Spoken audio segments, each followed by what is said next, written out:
Hello everyone, welcome back to the channel and welcome to the episode of Let's Check Your Knowledge and today again we are talking about the understanding coordinators यानी कि आज हमारे जो MCQs होने वाले हैं 5 वो again होने वाले हैं अंडरस्टैंडिंग कोऑर्डिनेटर टॉपिक के ऊपर सो दैट आपको काफी अच्छे से नॉलेज हो जाए इस चीज के ऊपर और इससे पहले मैं ऑलरेडी 2 वीडियो पब्लिश कर चुकी हूँ on this same topic understanding coordinator से रिलेटेड यानी कि 10 क्वेश्चन ऑलरेडी पोस्ट हो चुके हैं चैनल पे।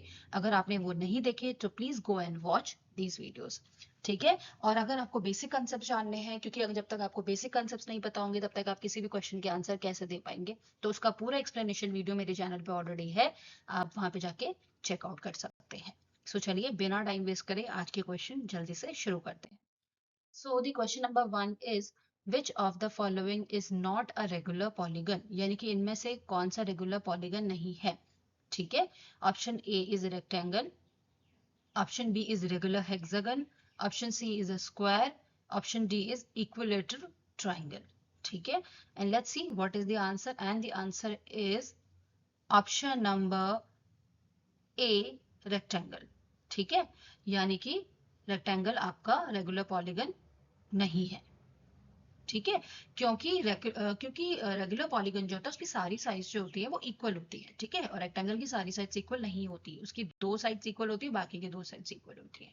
ठीक है। So that is why here the answer is rectangle. Let's see question number 2 क्या है। If the two angles of a triangles are 60 degree and 60 degree, ठीक है, respectively, find the measure of the third angle. यानी कि एक triangle है जिसके दो एंगल 60 60 हैं, सेम है दोनों के दोनों। सो थर्ड क्या होगा। ठीक है। So let's see what is the option. Option A is 60 degree, option B is 40 degree, option C is 80 degree, option D is 70 degree. And the answer is option number A 60 degree. अब यहाँ पे ये ध्यान रखिए कि यहाँ पे क्योंकि दोनों 60 थे इसीलिए थर्ड 60 नहीं है। इसकी प्रॉपर्टी होती है जिसके बारे में मैं ऑलरेडी अपने चैनल पे एक्सप्लेन कर चुकी हूँ। यहाँ पे मैं आपको हल्का सा हिंट दे देती हूँ कि एक ट्राइंगल जो है उसके यहाँ पे 60 डिग्री इसीलिए है क्योंकि उसका तीनों एंगल्स का सम जो होता है वो 180 डिग्री होता है। और क्योंकि यहाँ पे ऑलरेडी 60 60 दोनों के थे तो थर्ड ऑप्शन डेफिनेटली 60 ही बचता है, इसीलिए यहाँ पे सब सेम हो गए।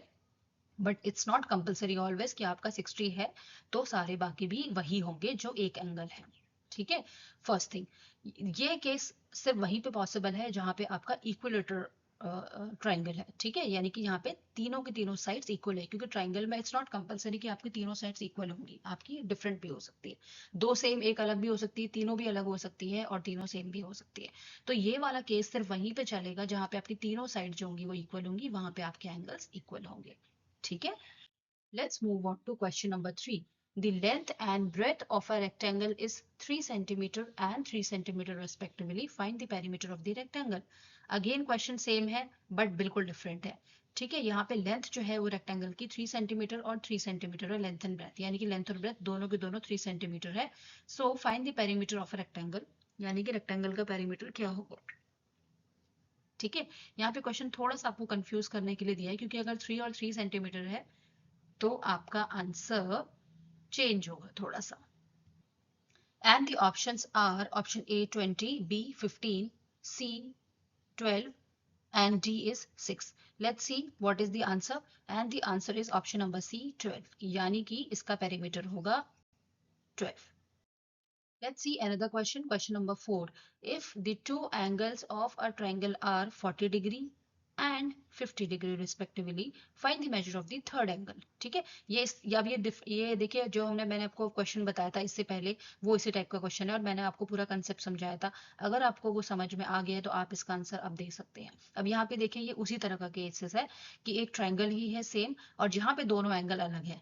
ठीक है ना। सो यहाँ पे जो थर्ड एंगल है वो भी अलग होगा। ठीक है। सो इस तरह के केसेस भी होते हैं। तो यहाँ पे एक एंगल 40 डिग्री है, दूसरा एंगल 50 डिग्री है, आपको निकालना है थर्ड एंगल क्या होगा। ठीक है। And the options are A 120 degree, B 90 degree, C 60 degree, D 50 degree. And the answer is option number B that is 90 degree. ठीक है। सो यहाँ पे क्या हुआ, तीनों के तीनों एंगल्स अलग है। सो आपको सिचुएशन को देख के आपको आंसर देने हैं और क्वेश्चन को ध्यान से पढ़कर आंसर देने हैं कि क्या आंसर होगा। Let's move on to question number 5 and last question of this video. The length and breadth of a rectangle is 8 centimeter and 5 centimeter respectively. Find the perimeter of the rectangle. ठीक है, इसी से related एक question पहले पढ़ा था हमने। ठीक है, ये सिमिलर क्वेश्चन है, यहाँ पे वैल्यूज चेंज है, तो आपने एक ही तरह के 2-3 क्वेश्चन देख लोगे तो आपको काफी अच्छे से क्लियर हो जाएंगे question. And the option A is 26 centimeter, option B is 20 centimeter, option C is 18 centimeter, option D is 15 centimeter. Let's see what is the answer, and the answer is option number A, 26 centimeter. ठीक है, सो इन सारी questions के लिए आपको perimeter area सबके formula पता होने चाहिए। ठीक है, इससे रिलेटेड भी मैं ऑलरेडी एक वीडियो अपने चैनल पे पब्लिश कर चुकी हूँ जहाँ पे मैंने सिर्फ फॉर्मूलेज मेंशन करे हैं, सो आप उस वीडियो को जाके बिल्कुल चेकआउट कर सकते हैं। अगर आपको बेसिक नॉलेज पता है तो आप इन क्वेश्चन को बहुत ही ईजी वे में कर सकते हैं, और ये आपको लाइफ टाइम आपको लर्न रहेंगे। ठीक है, एक बार अगर आप समझ के कर लेते हैं तो आपको बार बार लर्न करने की या रट्टा मारने की जरूरत नहीं पड़ेगी। So that's all for today. These are the 5 questions on the topic understanding coordinator. If you have any doubt, any queries, any suggestions related to these, please write me on my comment section. अगर आपको video अच्छा लगा तो please like, share and subscribe to this channel and share with your friends and family members. मिलते हैं next video में with another 5 questions. Till then, bye bye.